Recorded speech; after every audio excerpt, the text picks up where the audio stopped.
elas são um grupo de doença, ela é muito comum, tá, no ambulatório da reumato, até para vocês saberem na vida de vocês, quando chegar um paciente com dor lombar, não só dor lombar, mas periférica também, é um diagnóstico diferencial de outras doenças. Só que nossa vida cotidiana, a gente sempre acaba tendo bastante diagnóstico das espondiloartrites. Então, vamos lá.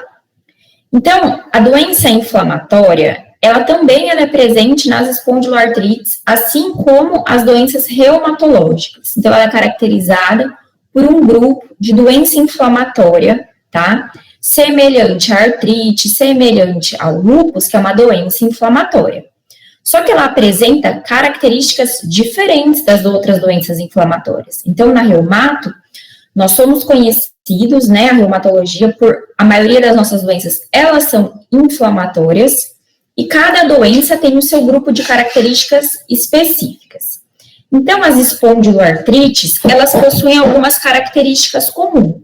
Por quê? Elas são um grupo de doença, tá bom? Então, vocês vão ver que são um grupo de doença, só que, para a gente saber qual tipo de espondiloartrite o paciente apresenta, nós temos que saber o que existe entre eles em comum. Se vocês souberem essas características comuns das espondiloartrites, vão ficar mais fácil para vocês saberem. Se é uma espondiloartrite, uma espondilite anquilosante, se é uma artrite psoriásica, tá? Então, essa característica, que é a característica comum do grupo, é essencial vocês saberem, tá bom? Então, como que é caracterizada? Por uma dor axial inflamatória, então ela pega todo o esqueleto, tá, gente? Então, essa é uma das principais características. Então, uma dor axial inflamatória. Além de pegar a coluna, essa coluna, ela tem um acometimento o quê? Geralmente começa com sacroiliacas, depois lombar, depois torácica e depois cervical, tá? Então, ela é ascendente. Além de ter uma dor axial inflamatória, ela é acompanhada por uma artrite periférica, de que tipo? Oligoarticular. Então, tem acometimento periférico das juntas periféricas? Tem. Geralmente, quanto? Menos de 4 articulações, tá? Então, isso vocês têm que saberem. Então, é um paciente que tem uma dor axial inflamatória. Ele pode ter junto uma artrite periférica, tá? Ele pode ter entesite. O que é entesite? É o local onde a gente se insere os ligamentos, onde se inserem os tendões, tá? Nas espondiloartrites, a gente vai ter acometimento desse local. Mais para frente vai ter especificado cada uma, vai ficar mais fácil para vocês entenderem. A gente tem a ausência do fator reumatoide, porque a gente sabe que o fator reumatoide, ele está mais presente aonde? Na artrite reumatoide. Então, se a gente já chegou um paciente que a gente tem uma ausência de fator reumatoide, então a gente vai excluir que seja um diagnóstico de artrite, tá? A gente vai pensar em outros tipos de doenças reumatológicas. Uma delas é o grupo da espondiloartrite. E também tem um fator genético muito importante, as espondiloartrites. Eles podem vir acompanhados de uma agregação familiar, que é a presença de um gene que chama HLA-B27, que é muito comum nas espondiloartrites. Professora, todo mundo vai ter esse gene? Não, tá, gente? Não é todo mundo. Quando nós temos eles, nós temos o quê? Grande chance da pessoa ter uma espondiloartrite, tá? Mas a ausência dele não afasta o diagnóstico. Então, esse grupo de doença inflamatória, que apresentam essas características que eu acabei de falar para vocês, é muito importante vocês saberem, tá? Quais são as características das espondiloartrites? Porque através delas vocês vão conseguir fazer diagnóstico diferencial, com uma artrite reumatoide, com uma osteoartrite, com as outras doenças reumatológicas. Então, quem são o grupo, esse grupo tão famoso que chama espondiloartrite? Então, a espondiloartrite, a gente tem a espondilite anquilosante, a artrite psoriásica, a artrite enteropática e a artrite reativa. Gente, o principal, se vocês souberem o que é a espondilite anquilosante, ela é o protótipo, ela é o mais comum, ela é o carro-chefe das espondiloartrites. Se vocês souberem a característica da espondilite anquilosante, vai ficar muito mais fácil para vocês saberem as outras espondiloartrites, tá bom? Então, vocês têm que saber quais são as características das espondiloartrites. Porque se vocês souberem essas características, vocês vão conseguir diferenciar o que é uma psoriásica, o que é uma enteropática, o que é uma artrite reativa.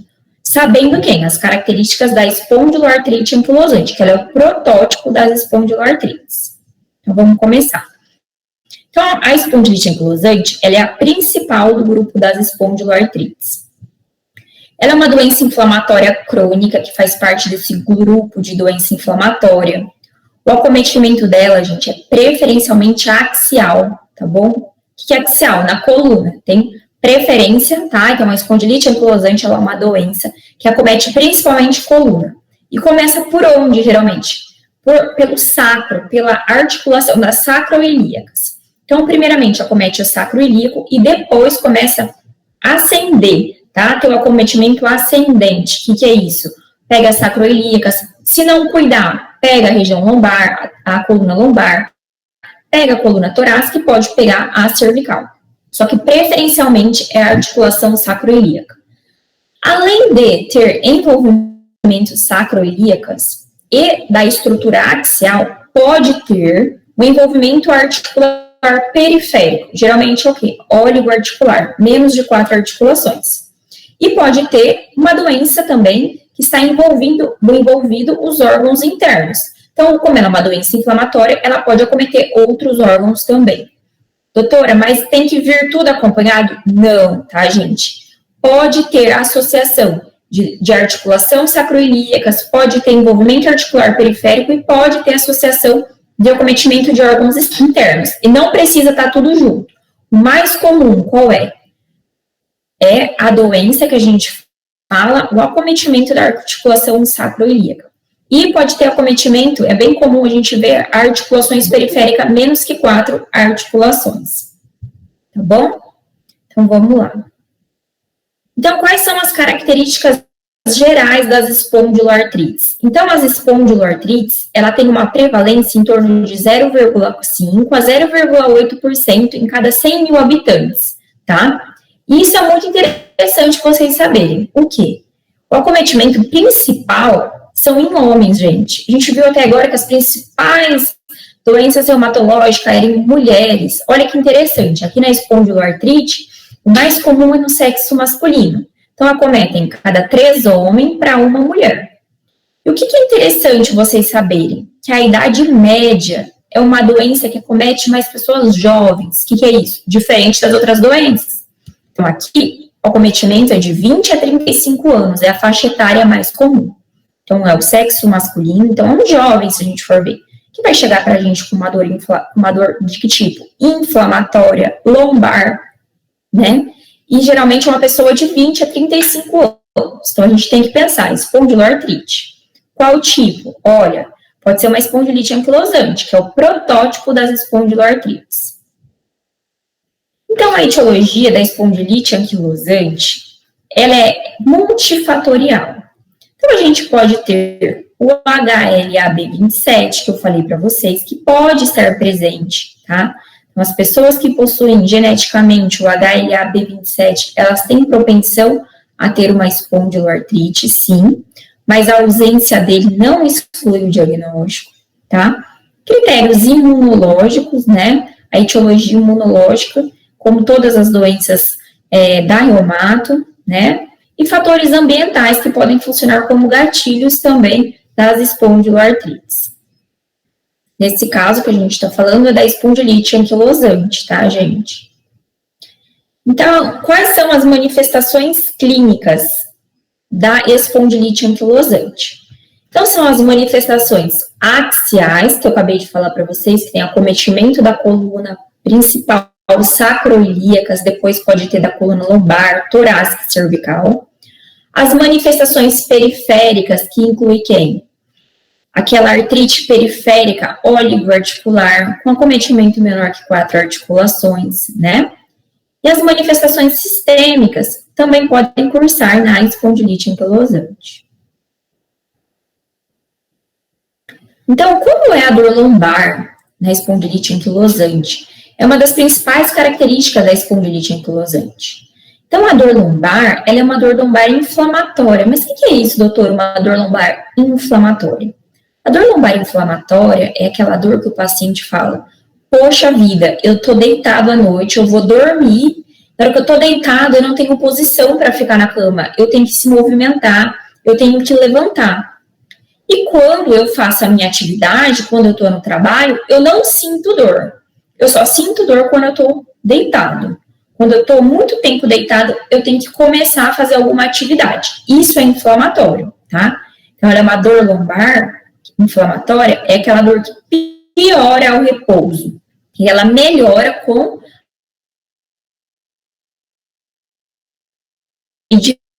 ao contrário do caráter mecânico. A dor de caráter mecânico é aquela dor que a gente melhora com repouso, certo? Então, a dor da espondilite anquilosante, ela é uma dor lombar do tipo inflamatório. Então, o que vem acompanhado com essa dor lombar inflamatória? A rigidez matinal. Então, o paciente ele acorda e fala, doutor, eu acordo muito duro, eu acordo meio durão, bem rígido, dura mais de meia hora. Depois de mais ou menos de meia hora, depois que eu tomo um banho, que eu começo a movimentar, que melhora a minha mobilidade, tá? Então, a rigidez matinal é uma das características da dor lombar do tipo inflamatória. Ela melhora com a atividade física, igual eu falei para vocês.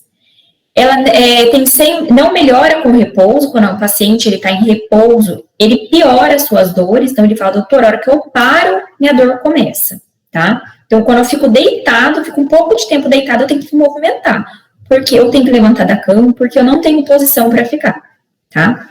E acaba tendo o quê? Despertares noturnos devido a essa dor. E pode também, essa dor, ela pode ir para a nádega, pode alternar para a nádega. Então, pode ser uma dor lombar que irradia para a nádega. Então, isso é importante, isso vocês têm que saber. Qual é o tipo de dor da espondilite anquilosante? É uma dor lombar do tipo inflamatória que possui essas características. Então, uma das principais manifestações que eu falei para vocês, que é o acometimento da coluna, do esqueleto axial, começa o quê? Começa nas sacroiliacas, tá, gente? Sempre começa, sempre, não, a maioria, tá? Começa sacroiliacas, depois coluna lombar, depois torácica, depois cervical. Então, a gente fala que é uma ascendente, tá? Quando a gente tem acometimento dessas articulações, a espondiloartrite, a gente vai ter processos inflamatórios, igual eu falei para vocês. E se a gente não cuidar, vai tendo deformidades da coluna. Então, por que é importante? A gente tem que fazer um diagnóstico precoce dessa doença para não haver o quê? Prejuízos, porque são manifestações, e essas manifestações, elas podem causar deformidades, e elas podem ser irreversíveis. Então, a gente tem que sempre chamar a atenção daquele paciente jovem, que ele é menos de 35 anos, que chegou com uma dor lombar de caráter inflamatório, tem uma rigidez matinal maior que 40 minutos, poxa, eu tenho que pensar numa espondilite anquilosante. E quais são as deformidades que podem dar a espondilite anquilosante na coluna? Então, a coluna lombar, ela começa, a lordose, o ideal, fisiologicamente, a gente tem uma lordose, né? Só que quando a gente tem acometimento axial pela espondilite anquilosante, essa lordose, ela perde essa lordose, vai ficando retificada a coluna lombar. Então, a gente passa a ter uma retificação da lordose lombar. Como a gente vai ter acometimento também, pode ter acometimento, se não cuidar, da coluna torácica, a gente vai ter redução na expansibilidade torácica. Por quê? Porque a gente vai ter alterações na coluna torácica. E a cifose torácica, ela acaba aumentando. Então, essas são algumas alterações que a gente encontra em pacientes que têm espondilite anquilosante que não se cuidam, tá, gente? Então, o ideal é o quê? Fazer o diagnóstico e tratar. Então, essa posição, que ele é conhecida como a posição do esquiador, ela é muito comum aonde? Na espondilite anquilosante, aqui nesses pacientes que não se trataram, tá? Hoje em dia, a gente tem tratamentos, gente, que são depois vocês vão ver os tratamentos, que eles não deixam os pacientes ficarem assim. Então, aqui essa fita é interessante porque é uma métrica que a gente usa para a gente avaliar o paciente que tem diagnóstico de espondilite anquilosante na altura dos mamilos, para a gente ver a expansibilidade torácica, tá? E a gente percebe que tem uma redução da expansibilidade torácica. A gente tem uma retificação da coluna lombar, Olha a cifose que eles fazem. Tem uma anteriorização da coluna cervical, certo? E começa a ficar com flexo no joelho. Isso tudo são prejuízos da espondilite anquilosante, que a gente vai começar a falar individualmente. Vamos lá, então. Então, na espondilite anquilosante, quando a gente fez o diagnóstico de um paciente que tem espondilite anquilosante, como que a gente faz para avaliá-lo? A gente usa algumas métricas, que são algumas medidas. Para que serve? Tanto para a gente fazer a monitorização do paciente, né? Então, a gente vai monitorizar esse paciente. Então, o paciente chegou desse jeito, então, todas as vezes que ele acaba vindo à consulta, a gente faz essas métricas, para saber se o quê? Se o tratamento está valendo a pena ou não, tá? Então, tanto no diagnóstico inicial, a gente faz essas métricas, e para o quê? Para acompanhamento desse paciente. Então, a primeira métrica que eu vou explicar para vocês chama expansibilidade torácica. Então, a gente pede para o paciente levantar as mãos, né? Colocar as mãos sobre a cabeça. A gente coloca uma fita métrica aqui no quarto espaço intercostal anteriormente para a gente medir o quê? A expansibilidade torácica, bem na altura do mamilo. E a gente pede para o paciente fazer uma inspiração máxima e uma expiração. É o que a gente anota, para saber se está ou não, se teve um acometimento na expansibilidade torácica ou não. Então, essa é uma métrica da espondilite anquilosante que a gente usa. A próxima métrica que eu vou mostrar para vocês chama da mobilidade axial. Todas essas métricas, gente, é para a gente ver a mobilidade axial. A gente viu a expansibilidade torácica, acometimento de coluna torácica. Essa daqui, ó, é a mobilidade axial mais cervical. O que a gente vai fazer? Chama occípio, parede, e tragus, parede. Então, a gente pede para o paciente ficar em pé, a gente encosta ele na parede e o queixo na posição habitual. Então, a gente vai fazer uma medida, uma métrica entre o occipício, tá bom? E a gente vai ver entre o occipício do paciente, né? A gente tem que deixar o máximo esforço para posicionar o occipício, a gente pede para o paciente ficar reto, e a gente marca entre o occipício e o tragus, tá vendo? O tragus da orelha. Então, a gente marca, tá? Sempre duas medidas e a média delas a gente anota para ver se está tendo alguma o quê? Se está tendo alguma alteração nessa mobilidade. Aqui a gente vê quem? Cervical. Isso tudo a gente avalia no paciente com espondilite anquilosante. Outra métrica que a gente usa é da mobilidade axial, é a rotação cervical. A gente usa essa régua, tá vendo? Que chama goniômetro. A gente vai ver o tanto que o paciente consegue rodar a cabeça, tá? Então, o paciente, ele fica em pé, reto, tá? Em posição neutra. A gente deixa as mãos deles retas também, ou no joelho. E a gente pede para o paciente fazer uma rotação máxima para a direita e para a esquerda, tá? E a gente segue com a régua. A gente pede mais ou menos 2 vezes. E o que acontece? A média deles a gente anota. Outra métrica que a gente usa é a flexão axial lateral. A gente pede para o paciente encostar na parede, tá? O calcanhar, tá? E o dorso estão apoiados na parede, tá? Então, a coluna e o calcanhar, o paciente fica reto. E a gente pede para ele fazer o quê? Curvar-se lateral. Não pode fletir o joelho. E o tanto que ele consegue fazer essa flexão lateral, a gente marca, tá? Aqui é da pontinha do dedo, tá vendo? Da ponta do dedo até a planta do pé. E as 2 tentativas, a gente pede a média deles e a gente anota.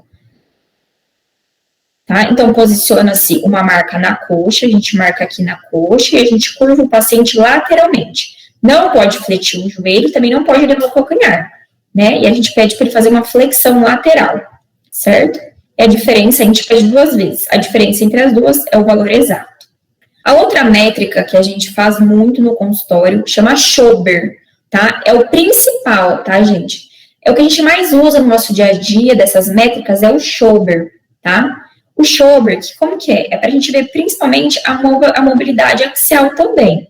Então, aqui na altura das cristas ilíacas, das espinhas ilíacas superiores, a gente faz uma linha, tá? Uma linha imaginária, tá? A gente vai lá e marca aqui. A gente pega a fita métrica e a gente faz o quê? A gente conta, dessa linha imaginária, a gente conta mais 10 e marca a outra linha.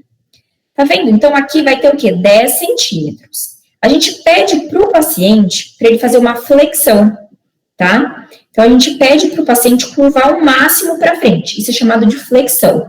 E a gente vai medir a diferença do tanto que ele consegue flexionar. Então, a gente já tinha 10. Ele flexionou, ele ganhou mais quanto? Se o paciente tiver menos de 4, se ele ganhar menos de 4 centímetros, ele é um paciente que tem a mobilidade reduzida, tá bom? Se ele ganhar mais de 4 centímetros, nossa, ele tá conseguindo flexionar bastante. Então, a mobilidade dele tá boa da coluna, tá bom? Menor de 4, não. Tá ruim. Então, quer dizer o quê? A gente já tá tendo comprometimento, né, na mobilidade axial. Então, o Schober, ele é muito importante. Outra métrica é a distância intermaleolar. A gente pede para o paciente para ele abrir o máximo que ele consegue, tá? O paciente pode estar deitado ou em pé e a gente vai marcar essa distância entre os maléolos. É a diferença 2 vezes dele, a gente anota, para a gente saber se está tendo algum tipo também do quê? Isso daqui está tendo alguma prejudicação no esqueleto axial. Então, a gente falou sobre as manifestações axiais. E as manifestações axiais, a gente tem as métricas, certo? Então, através das métricas, a gente sabe, nossa, o paciente está tendo muito comprometimento axial. Olha, vamos fazer o tratamento. Como que eu vou avaliar o paciente quando ele chegar no meu consultório, para saber se está tendo boa resposta ou não? Vamos fazer de novo as métricas. Piorou essa métrica? Nossa, então o tratamento não está fazendo efeito. Então, é importante, tá, a gente fazer a métrica, principalmente o Schober, tá bom? Então, além das manifestações axiais, a gente também tem as manifestações periféricas. Eu falei para vocês que é uma oligoartrite, geralmente, pega menos de 4 articulações, assimétrica. Geralmente são articulações de membros inferiores, tá, gente? São grandes articulações. Então, pode pegar muito joelho, tá? Pode pegar tornozelo, pode pegar pé, tá? E além da artrite, oligoartrite, do tipo assimétrica, de grandes articulações e membros inferiores, isso é o mais comum, tá, gente? Pode ter de outros membros? Pode sim. Eu tô falando do comum para vocês. A gente também pode ter a entesite. A entese, ela é um local muito espondilite local, onde a gente tem a inserção dos tendões, dos ligamentos. O que é entesite, então? A gente tem uma inflamação na junção dos tendões e de ligamentos. É onde se insere no osso, onde os tendões e os ligamentos se inserem no osso. Então, nessa êntese, a gente vai ter uma inflamação que é entesite, que é muito comum na espondilite anquilosante. Preferencialmente quem? No tendão de Aquiles, tá? Ou na fáscia plantar. E outro acometimento bem importante é a dactilite, que eu vou mostrar a foto para vocês. Que a gente tem o quê? Uma sinovite, uma entesite, principalmente em mãos e pés. A gente vai colocar aquele dedinho em salsicha, né? A gente está tendo uma tenossinovite. Isso é muito comum nas espondiloartrites, principalmente na espondilite anquilosante. Então, aqui, a gente pode ver que o local da êntese do tendão calcâneo, onde o tendão calcâneo se insere no osso, então a gente está tendo uma inflamação, então é uma entesite do tendão calcâneo, isso é visualizado no exame físico, tá? E é muito comum a gente ter uma fasciite plantar, que é uma entesite de fáscia plantar. É difícil a gente visualizar no exame físico, mas então a gente abre mão de quem? Da ressonância, e a gente vai ver essa fáscia inflamada. Isso é uma fasciite plantar, que é um tipo de entesite na fáscia plantar, que é visualizado na ressonância, e é muito comum nos pacientes que têm espondilite anquilosante, bom?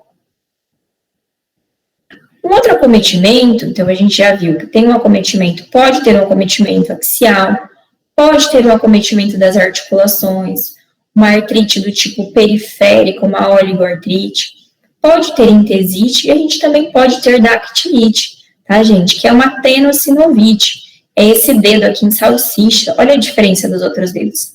Então, aqui, ó, é uma tenossinovite, tem aquele aspecto de dedo em salsicha. E a gente também pode ter acompanhado também manifestações sistêmicas, porque a gente sabe que é uma doença inflamatória e pode sim ter acometimento sistêmico. Igual eu falei para vocês nas outras doenças, na reumato é muito comum a gente ter acometimento no olho, oftalmológico. qual a doença oftalmológica que cursa com a espondilite anquilosante? Uma uveíte, de que tipo? Anterior, tá? As manifestações sistêmicas que podem cursar com a espondilite anquilosante é a uveíte anterior, né? Na pele, a gente pode ter acometimento de psoríase. No intestino, uma doença inflamatória intestinal. E no pulmão, a gente pode ter uma doença pulmonar restritiva. O pulmão, na espondilite anquilosante, ele tem um estágio mais tardio da doença, tá? Se a gente não cuidar mais da doença, pode ter uma evolução pulmonar. E a doença mais comum é do tipo restritiva. E como é uma doença inflamatória, a gente tem maior risco de doenças cardiovasculares.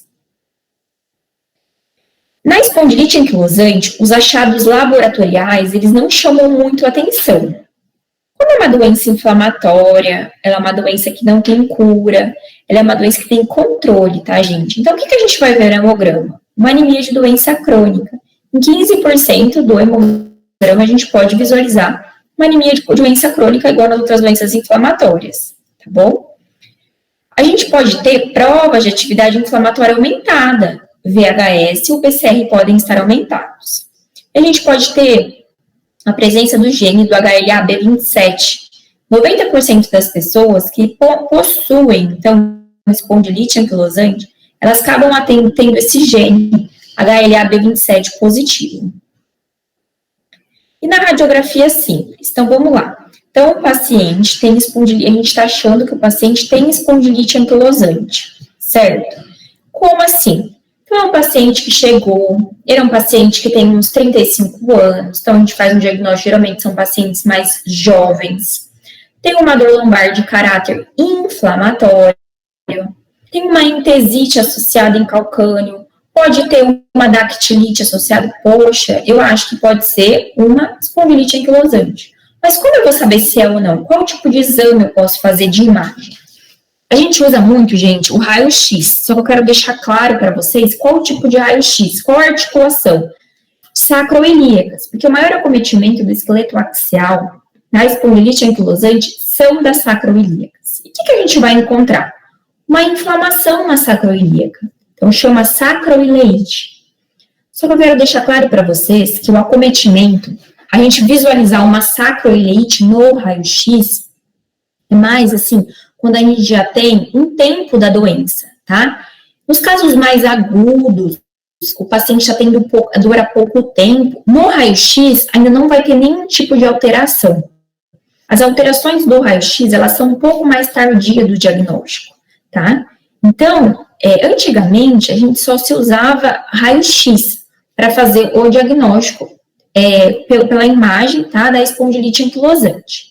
Quando o paciente tem algum sintoma inicial, ele não tem um diagnóstico ainda, é uma dor que não faz muito tempo, eu vou deixar o paciente embora? Não, gente, a gente faz uma ressonância.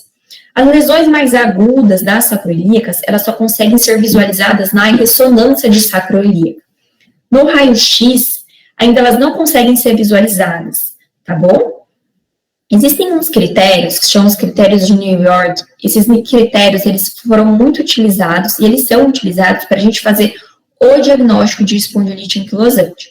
Só que aqui, eles só usam apenas o raio-x, tá bom? Então, eu vou mostrar para vocês.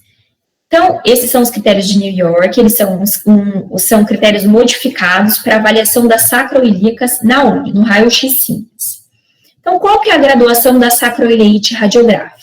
Então, no raio-x, a gente vai pegar um raio-x de sacroiliacas e a gente vai classificar se ele é grau 0, se ele é grau 1, grau 2, grau 3 e grau 4. O que é grau 0? O raio-x, a sacroiliaca, a gente vai visualizar a sacroiliaca, tá normal.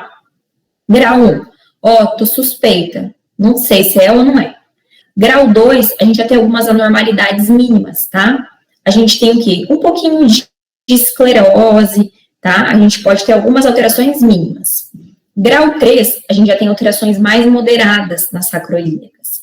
E grau 4 é aquele grau que a gente tem uma anquilose, que já é quando já teve o quê? Uma anquilose total. Quando no raio-x nós visualizamos uma sacroileite de grau 2, tá? 0, 1, 2, Então, quando é grau 2, que tem alterações mínimas, para a gente fazer o diagnóstico de sacroileite, a gente tem que ter o acometimento bilateral, tá? Então, do lado direito da sacroiliaca, do direito e do esquerdo, quando for grau 2. Quando no raio-x nós identificarmos uma sacroiliaca, uma sacroileite de grau 3 ou grau 4, o acometimento pode ser unilateral, de um lado só. Isso, gente, muito específico para reumato, tá? Então, é critério de curiosidade que eu tô falando para vocês. Então, quando é grau 2, na sacroiliaca, no raio-x, tem que ser acometimento bilateral. Quando é grau 3 ou 4, unilateral. E eu vou mostrar para vocês. Então, aqui é uma sacroiliite grau 0, a gente observa que a sacroiliaca aqui tá livre, tá normal, não tem nenhum tipo de inflamação, não tem esclerose, não tem edema. Aqui a gente já tem, grau 2, a gente já tem algumas alterações, tá bom? Então, a gente já tem uma, o quê? Tá vendo esse branquinho? Isso é uma esclerose. Isso é o quê? Uma esclerose da sacroiliaca. E a esquerda, a gente já tá perdendo, tá bom? Já tendo uma erosão, já tendo mais que esclerose. A gente já começou a ter algumas deformidades, tá? E no grau 4, a gente não enxerga mais essa articulação sacroiliaca. Ela foi fundida. Então, é isso que faz a espondilite anquilosante. Ela funde as articulações sacroiliacas. Depois de fundir as sacroiliacas, não depois, mas em conjunto, ela começa a ter acometimento lombar, ela começa a formar o quê? Os sindesmófitos. Então, as vértebras, elas acabam sendo acometidas, tá bom? Eu vou mostrar para vocês. Então, na espondilite anquilosante, a gente usa muitos critérios de New York modificado, que são aquelas alterações em raio-x. Junto com elas, o que a gente precisa ter? Critérios clínicos, tá? Não é só um raio-x, eu achei um raio-x. Não. A gente tem que ter critérios clínicos associados. Uma dor lombar mais de 3 meses do tipo inflamatório, pode ter artrite associada ou não, pode ter HLA-B27 ou não, e mais alteração no raio-x, né? Outro tipo de alteração que a gente consegue ver no raio-x dos pacientes que têm espondilite anquilosante é essa esclerose, que chama ângulos brilhantes, que aqui as vértebras, elas acabam ficando o quê? Estão sofrendo inflamação. Elas ficam esclerosadas. Esclerosadas é quando elas ficam branquinhas no raio-x. E elas vão o quê? Elas vão tanto inflamando, elas vão tanto passando por um processo de inflamação, de remodelação óssea, que elas vão formando sindesmófitos, ó. E um sindesmófito, a da vértebra, ó, o sindesmófito inferior, está juntando com o sindesmófito superior da vértebra seguinte, e eles formam um gancho aqui. Isso daqui são o quê? Os sindesmófitos engantes, que vai formar uma coluna em bambu, tá bom? Lembra dos osteófitos, da osteoartrite, da artrose? Os osteófitos, eles são parecidos, mas aqui os sindesmófitos, eles são mais agressivos, ó, são ganchos bem grandes, ó. E se eles se juntam, eles formam o quê? Uma ponte óssea, que eles formam uma coluna em bambu, que forma a anquilose, que é da espondilite anquilosante. Então, a gente pode ter uma anquilose de sacroiliacas, uma anquilose da coluna. O que isso é prejuízo? O paciente perde a mobilidade, gente. Ele não consegue se movimentar. Então, o que é o ideal? Nós fazermos um diagnóstico precoce. Então, esse daqui é um raio-x simples que a gente vê o quê? Olha isso, não tem, ó, os espaços, tá tudo o quê? Tá? Uma coluna em bambu. Teve anquilose das articulações, das facetas, tá? E teve a ossificação ou ligamento. A gente consegue até ver o ligamento. A gente acaba tendo uma ossificação, tá? Do ligamento posterior. Aqui é o acometimento da coluna cervical, que a gente acaba tendo sindesmófitos, tá? Aqui teve uma anquilose de coluna cervical, isso aqui em estágios graves, que a gente acaba vendo. O paciente fica com uma anteriorização cervical, perde a mobilidade axial, perde a rotação, perde flexão, perde extensão, tá? E eu falei para vocês, então, que quando a gente tem uma forte suspeita clínica, que o paciente tem uma espondilite anquilosante, a gente não consegue ver no raio-x alguns tipos de alterações. Então, nesse caso, a gente lança a mão do quê? Da ressonância magnética. Então, a ressonância, ela permite uma detecção inicial do processo inflamatório. Permite a gente visualizar alterações crônicas? Sim. Mas, na hora que a gente está fazendo o quê? Tem uma forte suspeita clínica, no raio-x não vai dar alteração. Então, a gente faz o quê? Ressonância de sacroiliacas. Então, aqui é uma ressonância de sacroiliaca, olha como que a gente vê um edema, tá? Uma esclerose. Isso em estirca, a gente suprime a gordura, tá? Uma coisa mais de reumato pra gente ver se tem um edema, tá? Um edema de sacroiliaca, tá? Então, edema medular ósseo é bem característico de sacroileite, tá bom? Então, aqui é nível de curiosidade para vocês verem uma ressonância com acometimento. Sempre acomete, primeiramente, o terço inferior da articulação sacroiliaca, tá? Então, aqui também é uma sinovite nas sacroiliacas, para vocês visualizarem. Aqui também a gente consegue ver uma sinovite, tá bom? A gente consegue ver o quê? Uma anquilose já.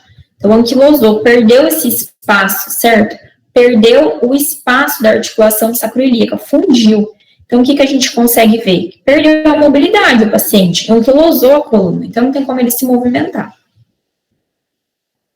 Então, os tipos de lesões que a gente acaba vendo na ressonância magnética, a gente consegue ver lesões ativas, que são nos estágios iniciais. O que é lesão ativa? O paciente está tendo uma sacroileite, está ativa a doença.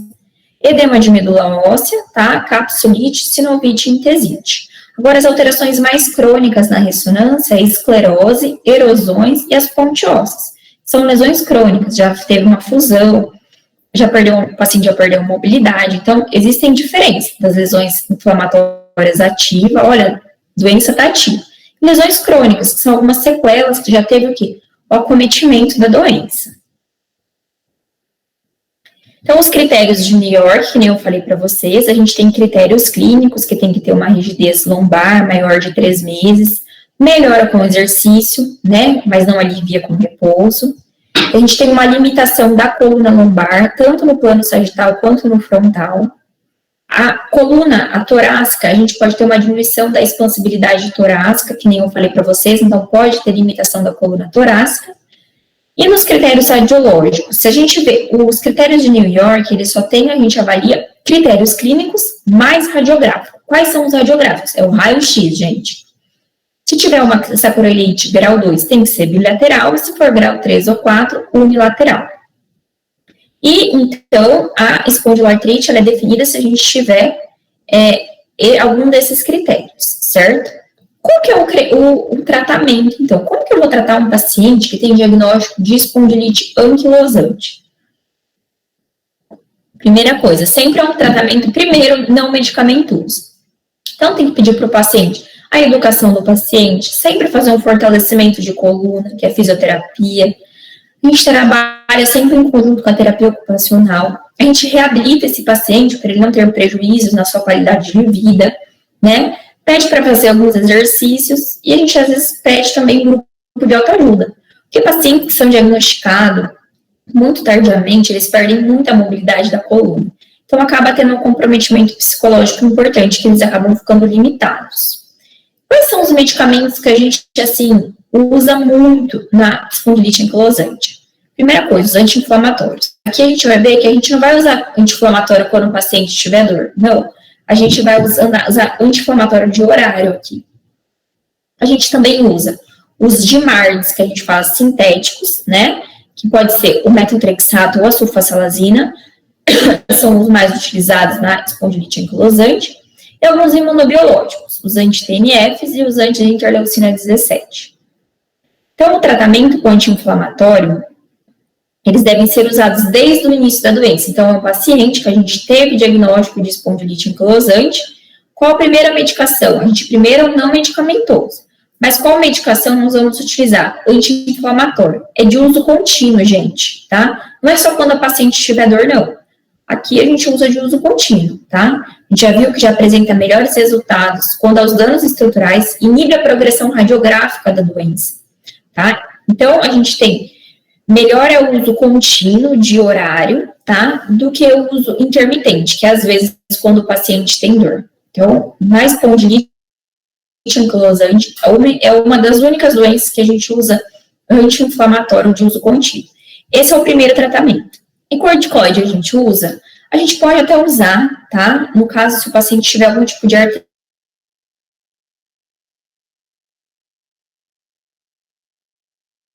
a gente pode usar? Pode, tá? Até 10 miligramas. O uso é às vezes só.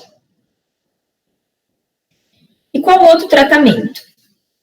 É assim, gente, quando a gente tem um acometimento, então a gente tem um diagnóstico de espondilite anquilosante, a gente tem que saber qual é a preferência dessa espondilite anquilosante.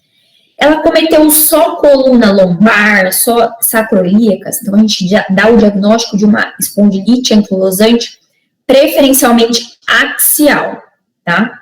E a gente tem as espondilites anquilosantes que, além de acometer axial, ou ter o acometimento axial pequeno, o principal acometimento dessa espondilite é periférico, que é a entesite, que é a artrite. Então, a gente tem que diferenciar esses dois grupos. Se tem maior acometimento axial ou se tem maior acometimento periférico.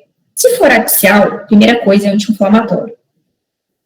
E se for axial, nós não usamos sulfasalazina e não usamos o metotrexato, bom? A gente lança a mão dessas medicações. Onde eu vou usar sulfasalazina e metotrexato? Só se o paciente tiver uma doença periférica, tá? O principal é o metotrexato que a gente acaba usando.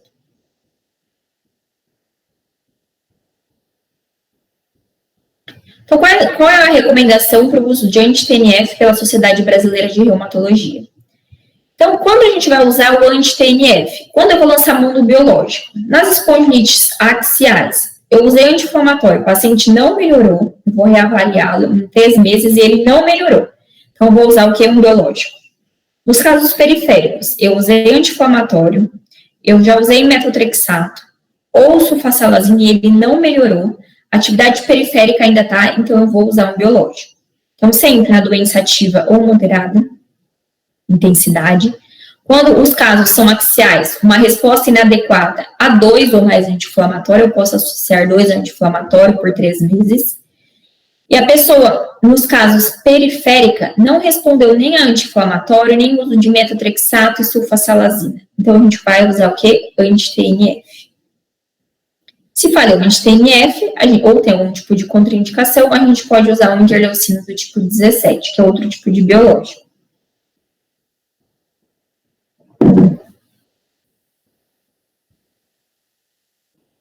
Então, a gente falou do grupo das espondiloartrites, né? A gente está falando do grupo das espondiloartrites.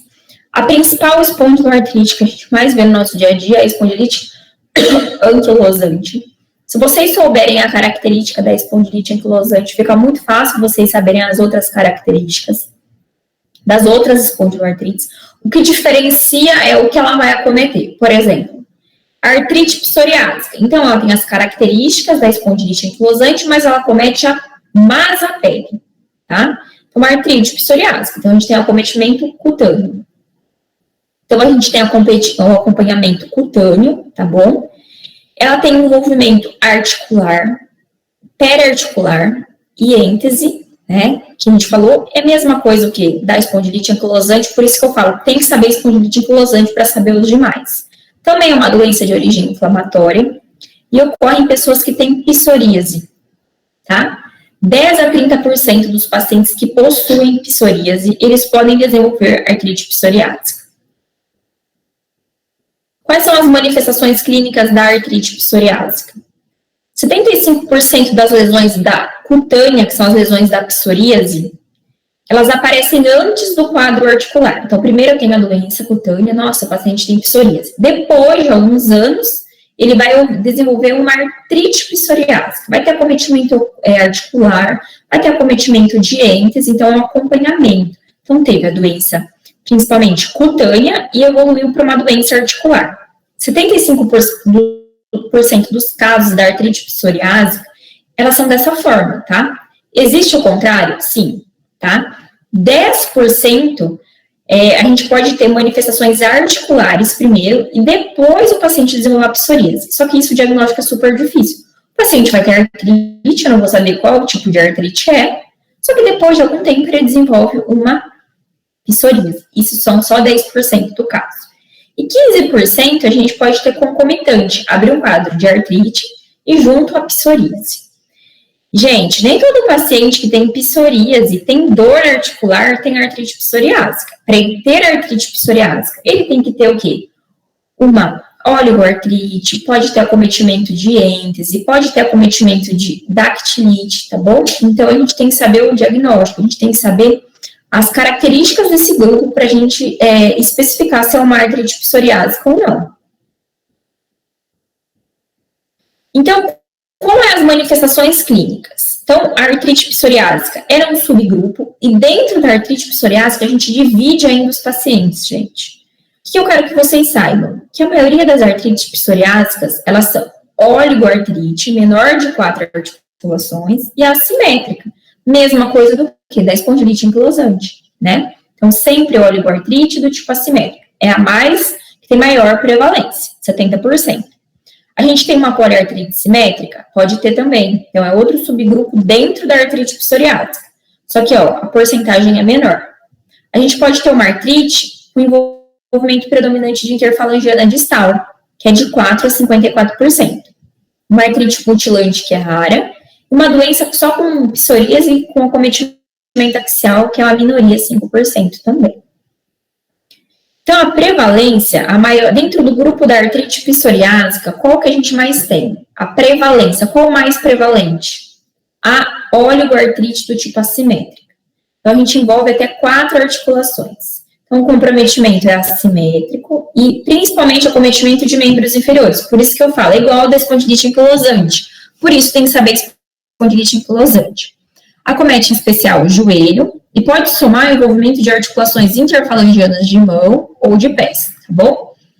Pode ocorrer dactilite também, que é o que é a dactilite? É uma tenossinovite. Outro tipo, dentro da artrite psoriásica que a gente tem, é uma poliartrite simétrica, que acontece só em 3 a 15%. Ela se assemelha muito a essa poliartrite simétrica com uma artrite reumatoide, com padrão de artrite. E nessa poliartrite simétrica, a gente tem muito acometimento de interfalangiana das distais. Isso difere da artrite reumatoide. Por quê? Na artrite reumatoide, a gente tem mais acometimento de interfalangiana proximal. Então, na poliartrite simétrica da artrite psoriásica, a gente tem mais o quê? Um acometimento da distal, tá bom? Então, a gente tem, dentro da artrite psoriásica, a artrite distal, que ela é exclusiva das articulações distais, só pega a articulação distal, e tá muito comum quando a gente tem acometimento de unha, tá bom? Então, aqui é aquele dedo que a gente fala da artrite psoriásica, o acometimento das interfalangianas distais, e a gente acaba tendo o quê? Alterações na unha. Então, a artrite psoriásica com acometimento distal está muito ligado com a distrofia ungueal.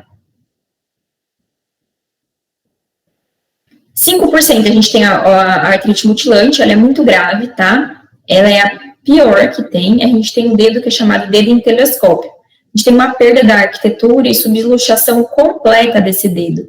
Fica a característica de um dedo em telescópio. É só 5% dos pacientes que evoluem com essa artrite do tipo mutilante, ó. Olha como que fica o dedo.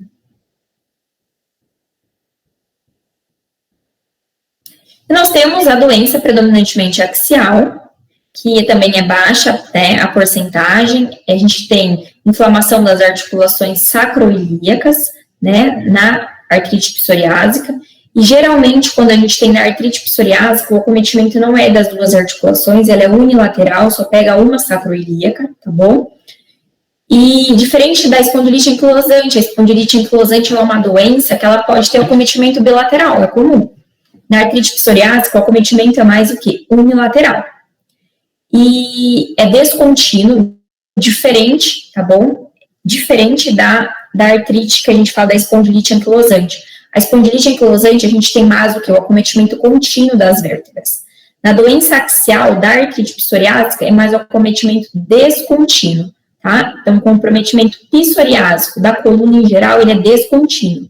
Ele afeta vértebras, então é vértebra afetada, vértebra não afetada, vértebra afetada e não afetada.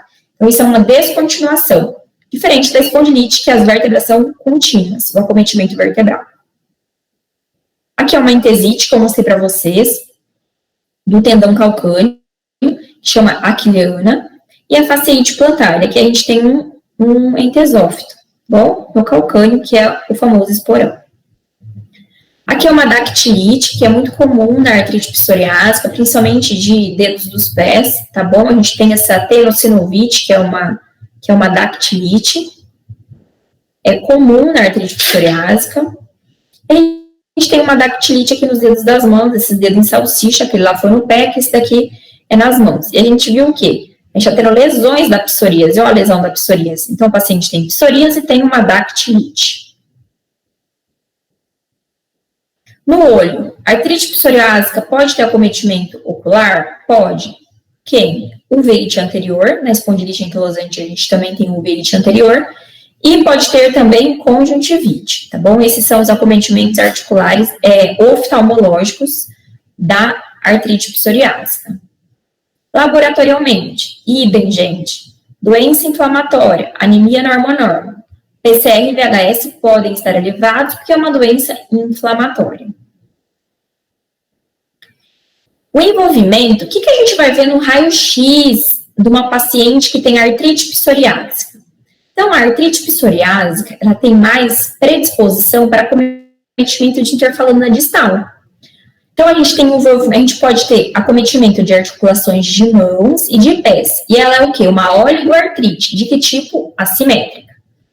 E tem uma imagem que é interessante, que ela é muito comum na artrite psoriásica, que é a tensão em cup, que vocês vão ver que é um lápis dentro de uma taça invertida, que isso a gente meio que define como uma artrite psoriásica. Então, a gente tem um afilamento, tá vendo, da interfalangiana, ó, tá vendo? É igual um lápis na taça. Então, algumas alterações radiográficas da artrite psoriásica nas articulações distais. Olha aí como que tá a distal dela. Aqui tá afilado, ó.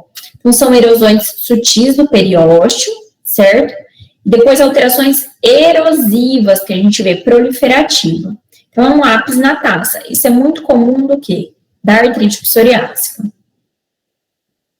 A gente pode ter alterações no raio-x, a gente pode ter alterações na ressonância da sacroiliaca? Sim, a gente pode ter, muito comum, 5% só de forma isolada. Mas a gente pode vir acompanhada, sim, nas outras doenças. Pode ter uma sacroiliite. Quando é axial predominante, tipo assim, exclusiva, só 5%. Porém, pode ter acometimento das sacroiliacas com a doença articular, pode. Então, a sacroileite, geralmente, ela é assimétrica, e a gente tem muito o que a gente vê no raio-x, que eu mostrei para vocês, os sindesmófitos, igual na espondilite anquilosante, que eles são grosseiros e assimétricos. E aqui as vértebras, é importante vocês saberem. Na espondilite anquilosante, o acometimento vertebral é consecutivo, e na artrite psoriásica é não consecutivo. E como a gente faz o diagnóstico de artrite psoriásica? Então, a gente usa um critério que é chamado CASPAR. Então, a pessoa, ela tem que preencher critérios para artrite psoriásica, né? Então, o paciente, ele tem que ter uma doença articular, alguma alteração ou periférica, ou no esqueleto axial, ou intesite.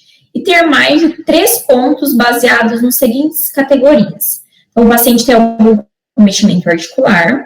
Esse articular pode ser ou articulação, né? As juntas, ou esqueleto axial, ou êntese, né?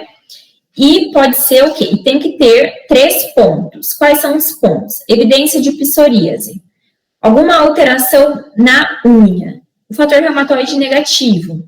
Presença de dactilite ou alguma alteração na radiológica. Se a gente tiver 3 pontos, a gente fecha critério para artrite psoriásica. É chamado critério CASPAR. Então, a gente percebe que a psoríase é muito forte, ó, a alteração cutânea. Quando a gente tem uma psoríase atual, já leva 2 pontos. Distrofia na unha, 1 ponto. A presença de dactilite, 1 ponto. Alteração no raio-x, 1 ponto, tá bom? Então, esse chama critério CASPAR, que ele é o critério que a gente usa para diagnosticar artrite psoriásica. É um critério classificatório. Qual que é o tratamento da artrite psoriásica? Sempre um tratamento não farmacológico. Fazer uma reabilitação, tá, do paciente para reduzir a incapacidade. E um suporte psicológico, porque os pacientes eles podem ter acometimento de pele, isso prejudica muito o psicológico do paciente. Então, existe um grupo que ele chama GRAPPA, esse grupo ele é internacional, e eles só estudam artrite psoriásica. e eles estabelecem tratamento. O que eles fazem? Eles dividem o predomínio como que a gente vai tratar a artrite psoriásica. O predomínio da artrite psoriásica é periférica? Ou ele tem mais acometimento cutâneo e da unha? Ou ele tem predomínio axial? Ou ele tem mais dactilite ou entesite? Então, dependendo para onde eles vão nesses braços, é o tratamento. O que vocês têm que saber? Que o principal tratamento é anti-inflamatório, é igual a espondilite anquilosante. Então, o que eu quero que vocês saibam? Primeiro, a gente começa com anti-inflamatório, tá bom? E depois, a gente pode usar um metotrexato. Se não adiantar, a gente pode associar um biológico. Então, essas divisões, vocês têm que saber para onde o paciente está indo. Mais acometimento periférico, está tendo mais uma oligoartrite, então a gente vai usar o quê? Anti-inflamatório. Depois, DMARDs. Depois, qual o DMARD? Metotrexato a gente usa mais. Associar, não adiantou? Sempre associação, tá? E a gente tem que sempre reavaliar o paciente para ver se ele está respondendo ou não às terapias. Outro tipo do grupo das espondiloartrites, então a gente já viu a espondilite anquilosante, a artrite psoriásica, agora é enteropática. Qual é a diferença? A artrite psoriásica acometia a cutâneo, pele. Aqui vai acometer o quê? Intestino. Então, é uma artrite enteropática. Então, a artrite enteropática, ela é também conhecida como uma enteroartropatia ou uma enteroartrite. E ela está muito associada com quem? Essas espondiloartrites do tipo enteropática? Com a doença de Crohn e com a retocolite ulcerativa. Então, é uma doença inflamatória intestinal. Então, é uma espondiloartrite que cursa com quem? Com uma doença inflamatória intestinal. Geralmente, doença de Crohn ou colite ulcerativa. Como que acontece, então, essas artrites enteropáticas? Qual é a patogenia? Então, o intestino, a gente tem um aumento da permeabilidade, a gente começa a entrar antígenos dentro do intestino, causa uma reação inflamatória, né? Uma resposta imune, como é das doenças reumatológicas, então uma resposta imune sistêmica, forma imunocomplexo, a gente tem deposição de imunocomplexos e começa o quê? Se depositar na articulação e em outros tecidos. E as manifestações. Como são as manifestações da artrite enteropática? A gente tem, principalmente, a gente tem um que eu sempre falei para vocês, o grupo das espondiloartrites. Qual o principal acometimento? Oligoarticular, do tipo assimétrico, grandes articulações de membros inferiores. Interessante vocês saberem que o quê? Nas espondiloartrites do tipo enteropática, quando a doença de Crohn ou a retocolite, elas estão em atividade, a doença está inflamatória, está em atividade, consequentemente, a gente vai ter manifestações articulares. Então, eu quero muito que vocês saibam que a doença inflamatória intestinal em atividade, ela cursa muito com a atividade, elas cursam muito com as manifestações das espondiloartrites. Então, a paciente está com uma doença inflamatória ativa, está tendo muita doença inflamatória. Provavelmente, ela vai estar com atividade articular, de que tipo? Oligoarticular, assimétrica, de acometimento de membros inferiores. Essa artrite, a maioria das artrites, elas são não deformantes e não erosivas, tá? Da doença inflamatória intestinal. E qual é a mais comum? É a tipo 1, tá bom? E eu quero que vocês saibam que o quê? O paciente na doença inflamatória intestinal, ele pode ter outros tipos de manifestações, sem ser as articulares que a gente viu. Ele pode cursar com eritema nodoso e com pioderma gangrenoso. Então, isso a gente chama atenção. Então, um paciente tem uma doença inflamatória intestinal, tem uma dor lombar, tem uma artrite em joelho e está cursando com eritema nodoso ou está com pioderma gangrenoso, poxa, eu vou chamar atenção. Pode ser uma espondiloartrite do tipo enteropática. Então, eritema nodoso, que é essa paniculite aqui, ou pioderma gangrenoso, pode cursar com o quê? Com uma espondiloartrite do tipo enteropática. Laboratorialmente, a gente pode, nas fases de atividade da doença, porque a atividade da doença inflamatória intestinal, ela cursa muito com as atividades da espondiloartrite, E a gente pode ter uma anemia normo, tá, gente? Porque é uma doença inflamatória. Nesse caso, a gente pode ter uma leucocitose e aumento de plaqueta também. Uma trombocitose, por quê? Uma doença inflamatória. Como é doença inflamatória, a gente pode ter aumento de VHS e PCR, tá? Fator reumatoide negativo e FAS são negativos a maioria das vezes. E 55% do HLA-B27 estão presentes nas doenças de Crohn, 70% na retocolite ulcerativa. Então, é comum a presença do HLA-B27 nas espondiloartrites enteropáticas, mais comum na retocolite ulcerativa. Então, aqui é algumas deformidades que a gente acaba vendo da coluna em bambu, que a gente também tem acometimento da coluna nas espondiloartrites enteropáticas. Aqui é acometimento das sacroiliacas. Olha aqui, olha o tamanho desses entesófitos que eles são formados no calcanhar. Qual o tratamento? Aqui é uma das espondiloartrites que a gente não usa anti-inflamatório de rotina. Por quê? Porque a gente tem um acometimento intestinal. Então, nesses casos, é um dos casos que o anti-inflamatório não é bem-vindo. Então, o Zymes, ele não é de rotina. A gente pode usar corticoides? Sim, em baixas doses, tá? O que a gente usa muito? Um Dimard sintético, ou sulfasalazina ou metotrexato. Se não adiantar, a gente pode, o quê? Associar um anti-TNF. E se não adiantar, a gente troca por um anticorpo monoclonal. Ou anti-interleucina 17 ou anti-interleucina 23. Outro tipo de espondiloartrite, no grupo das espondiloartrites, é a artrite reativa. Então, a artrite reativa, ela é uma artrite que ela é secundária a um processo infeccioso distal. Gente, não é que a articulação vai estar com pus, não é isso, tá bom? Então, quero que vocês saibam que a artrite reativa, ela é secundária a um processo infeccioso, à distância, tá? Então, principal quem? Ou o paciente teve algum quadro diarreico, algum processo infeccioso intestinal ou urogenital. E ele vai desencadear o quê? Uma artrite, tá bom? Então, é um processo, isso vocês têm que saber, é um processo infeccioso como? Ele é à distância, não é lá na articulação. Então, o paciente teve algum tipo de infecção urogenital, alguma infecção intestinal, e ele vai desenvolver uma artrite, tá bom?